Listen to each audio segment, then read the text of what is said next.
வணக்கம் மக்களே! இது உங்கள் தென்றல் புக். இன்னைக்கு நம்ம தென்றல் புக்ல பார்க்க போறது தக்காளி குழம்பு தாங்க. அதுக்கு தேவையான பொருள் என்னென்னன்னு பார்த்துரலாம். வெங்காயம், தக்காளி, பூண்டு, கருவேப்பிலை, கொத்தமல்லிங்க. இது எல்லாமே நம்ம கட் பண்ணி ரெடி பண்ணி வச்சிரலாம். இப்போ ஒரு பாத்திரத்த சூடு பண்ணிட்டு, அந்த டைம்ல வெங்காயமும், தக்காளியும் அரிஞ்சு வச்சிருக்கோம் இல்லையா? அது 2யும் அரைச்சு எடுத்துட்டு வந்துரலாம். பாத்திரம் சூடான பிறகு ஒரு கரண்டி எண்ணெய் ஊத்திக்கலாம். அதில கொஞ்சமா கடுகு, கொஞ்சம் உளுந்து, 4, 5 மிளகு போட்டுக்கலாங்க. இதெல்லாம் பொரிஞ்சு வரட்டும். பொரிஞ்ச பிறகு நம்ம கருவேப்பிலை வச்சிருக்கோம் இல்லையா? அத போட்டுடலாம். நறுக்கி வச்சிருக்க பூண்டையும் ஆட் பண்ணிக்கலாங்க. எல்லாமே கொஞ்சம் வறுபடட்டும்.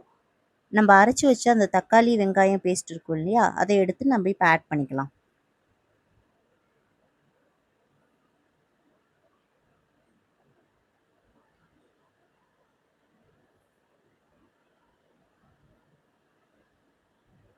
நல்லா வதக்கிக்கோங்க. தக்காளி, வெங்காயத்தோட பூண்டு வாசனை போற லெவல் வதக்கிக்கோங்க. இப்ப இதுல தேவையான அளவு குழம்பு மிளகாத்தூள் இருக்கும் இல்லையா? அத ஆட் பண்ணிக்கலாம். காரத்துக்கு ஏத்த மாரி ஆட் பண்ணிக்கோங்க. உப்பு குழம்புக்கு ஏத்த தேவையான அளவு போட்டுக்கலாம்.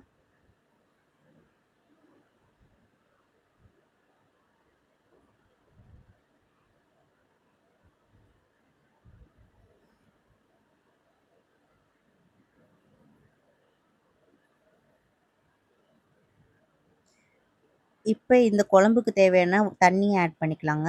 எல்லாம் சேர்ந்து ஒண்ணு சேர வதங்கி வரட்டும்.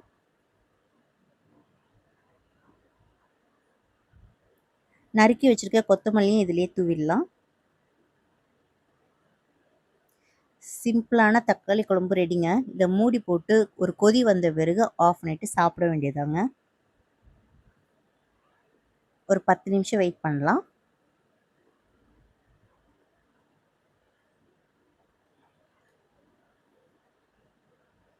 இந்த தக்காளி குழம்பு சாதத்துக்கு நல்லா இருக்குங்க.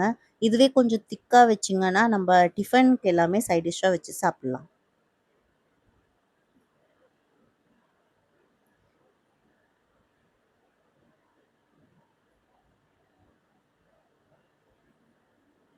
அவ்வளோதாங்க. தக்காளி குழம்பு ரெடிங்க.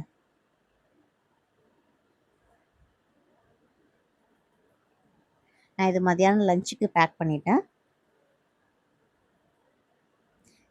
Thanks for வாட்சிங்க. கண்டிப்பா சப்போர்ட் பண்ணுங்க.